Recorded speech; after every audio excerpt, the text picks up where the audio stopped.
Hey, what's up, YouTubers? Grant F here again with another great video review for you guys. Today is a very special review because I want to talk about the original TMNT films. That is Teenage Mutant Ninja Turtles, Teenage Mutant Ninja Turtles: The Secret of the Ooze, and Teenage Mutant Ninja Turtles 3: Turtles in Time. We'll get to that in just a minute. But yeah, guys, Teenage Mutant Ninja Turtles, holy crap. Like, when this came out in the 80s, it exploded. Like, it was huge. I mean, you had the comic books, then you had the cartoon show, the movies, you had the action figures, the lunch boxes, I had a sleeping bag when I was little. I had pajamas. I remember Teenage Mutant Ninja Turtles cereal. I remember tie-ins with Domino's and Pizza Hut because the turtles love pizza. By the way, I just realized when I bought this Blu-ray, all the Blu-rays are pizzas, which I thought was pretty cool, pretty clever. So, but anyway, yes.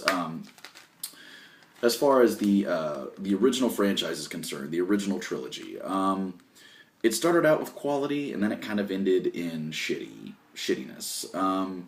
The first film was amazing. I remember seeing the first film. I didn't get to see it in theaters. I saw it on VHS. I guess it was, like, the first film was kind of dark and kind of violent, and I guess my mom and dad didn't want me to see it just yet, so they waited till it came out on video, and I finally got to watch it. And my God, the first time you see the Turtles, it is just a thrill. Like, I literally jumped out of my couch and started, like, screaming, like, having a sugar rush with, like, Dr. Pepper and Twizzlers or whatever. But it was insane. Like, the animatronics were done by Jim Henson, the same guy that did the Muppets. Their eyes and their teeth and everything move. They look like the fucking Turtles. Like, it was perfect. They all had their awesome catchphrases like "Cowabunga," "Righteous," "Radical," "Excellent." They all had their own personalities. Like Leo is the leader, Donatello is the brains, Michelangelo is the party dude, Raphael is he's got the bad attitude. He's cool but he's rude, as the show said. But Splinter was their sensei. Shredder was the bad guy. He controlled the Foot Clan, or in the movie, in this instance, it's called the Foot, but, that's fine. April O'Neil was the reporter. Casey Jones was in it. I mean, it was perfect. It was like kid heaven. It is, I would say for, like, smaller kids, it is kind of violent. Shredder and, some of the elements of the film are kind of scary for, like, young kids. But anybody who's between the age of, like, 7 to 11 years old is just gonna eat this fucking film up. The story is the Ninja Turtles were 4 baby turtles that were found by Splinter in a swimming around in a container of radioactive ooze. Splinter gathered them up in a coffee can, and suddenly the turtles started growing in size, like doubled in size, and they started talking. And then he decided that since he was mutating too and he was growing, he was like, well, my master in Japan taught me martial arts. How about I train these 4 little spuds and I teach them how to use katanas, nunchucks, sai, and bows, and teach them to fight crime in New York City. And thus the Ninja Turtles were born. They go on their first mission. Then they come up against the Foot, which is led by the evil Shredder. He is recruiting the runaway teens and runaway adolescents of New York to become the Foot and basically conquer the world, like every, evil henchman or every evil, villain wants to. But you know what? When you're a kid, you don't care. It's awesome. The hand-to-hand combat is great. I love the suits. I love the dialogue between the turtles. It's hilarious. Casey Jones and April O'Neil's chemistry was great. Sometimes they hate each other, and other times they kind of love each other. But it's a great film. It brings a smile to my face. Turtles 2: The Secret of the Ooze. This isn't a bad film. It's just, compared to the second one, it's definitely a letdown, but it's not bad. The turtles still look great. The hand-to-hand combat is awesome. The story for this film is the turtles come across a company that designed the ooze, that created the ooze, that mutated them, and they meet this scientist that discloses to them that the ooze was a radioactive liquid that was supposed to be used for radiation testing, but ended up containing mutanagic or mutating qualities, as he said, and they tried to dispose of it, and they threw the last canister in the sewer where the turtles came across it. And so, the Shredder comes back, which I don't know how he came back. I mean, he was deader than dead in the first one, but he comes back and vows his revenge against the turtles and starts reforming the Foot Clan, starts recruiting more people, and then he decides to take an alligator snapping turtle and a dog and turn them into, I think it was Token and Razor or whatever.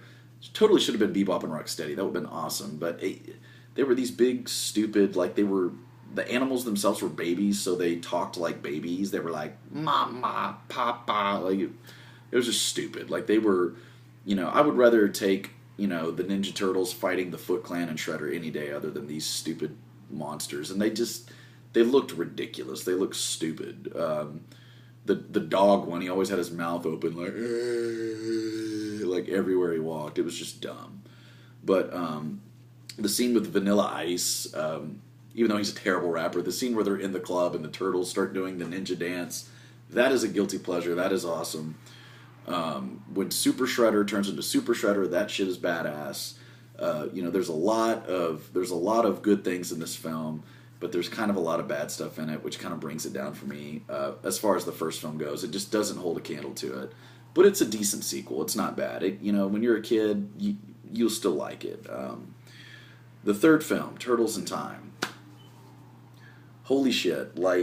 This film is so bad. I wouldn't say it's unwatchable. I just went back and rewatched all three of these films in anticipation for the new one. I'm really excited for the new one, so I went back and I watched all three of these films on Blu-ray. The third film, I don't think it's as bad as everyone says it is. James Rolfe's review from Cinemassacre is hilarious. He's very valid in all of his points. A lot of the jokes and the dialogue and the turtles look, it is pretty pathetic. It is pretty sad how they look. Jim Henson's Creature Shop did not do the effects for the final third film, so unfortunately the turtles do suffer in that department because their teeth and their eyes are all big. They look cartoonish and just dopey. But turtles going back in time, the story, if there even is a story, April comes across a scepter that she got from a flea market. She comes back to the turtles' hideout to give them goodies, to give them gifts or whatever. And she said she found this old Japanese scepter at a flea market. It starts lighting up and glowing and transports her back to ancient Japan, and a Japanese warrior takes her place. And so Donatello discovers that it's a time-traveling device, and they have 2.5 or 3 days to go back to ancient Japan, get April, bring her back, and then bring the warrior guy back to ancient Japan. And they come across this guy that wants to give this man guns, this Japanese army guns, so he can trade for gold. He's just greedy, and he's just a stock villain. He's stupid. And Raphael and Michelangelo start liking the culture of Japan and want to stay at the end. It's just not a good film. And the turtles, the hand-to-hand combat is cool, but they really hardly didn't use their weapons at all. That was kind of another thing with the second film, that they, I guess, to tone down the violence from the first film, the second and the third films, they didn't hardly use their weapons. They would use there's a scene in the second one where Donatello's using a salami or something, or in this film, in the third one, they use props and sticks. It's just really stupid. It's you have your weapons on your back and on your belts, use them. But I don't know. So yeah, the third film, it's not unwatchable. It's okay. There was one moment that even kind of made me laugh, believe it or not. Donatello was up on this ledge and told this guy he's come on, come get me. And this guy jumped up and cracked his head on the wall and fell back. And Donatello was watch your head. It just made me laugh. I fall victim to those slapstick, comedic elements of movies all the time. It makes me chuckle. But yeah, the third film, compared to the last two, it's definitely the worst of the series. But I don't think it's as bad as everyone says it is. But it is kind of bad. It is pretty bad. But yeah, guys, that is my review for the classic TMNT original trilogy. Not going to count the fourth one because it's not live action. The computer CGI animation sucked ass, and just they didn't look like the turtles. They were all super skinny and just like it just wasn't a good film. Maybe it was a little bit better than the third film, but that's not saying much. I am totally excited for the new film, though, you guys. When I first heard the news that Johnny Knoxville was going to be the voice of Leonardo, I was like, oh. And then Megan Fox was April O'Neil. I was like, oh. And Michael Bay was producing it. I was just like, ugh. But then I started seeing a trailer.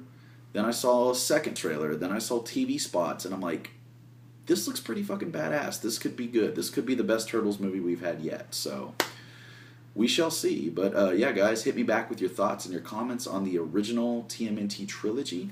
Let me know what your thoughts for the new one that's coming out are. And as always, if you like what you see here, please like, comment, and subscribe to my channel. And I'm glad to bring you guys more video reviews. I will catch you guys later. Have a good one, and peace.